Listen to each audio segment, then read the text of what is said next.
That's the beauty of our Punjab. It was an amazing and beautiful experience to go there and explore nature. Was it boring, na?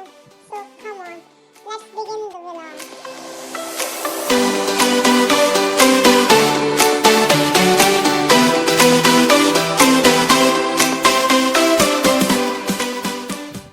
Now we are passing through the meadows.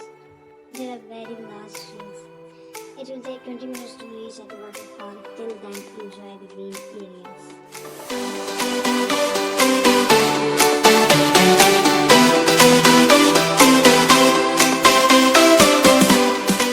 After 20 minutes.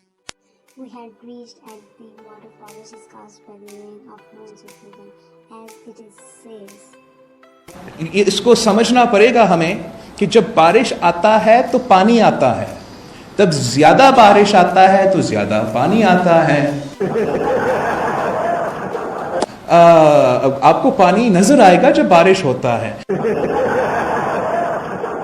ही खूबसूरत शोर मचाता है, and I love to listen when nature speaks.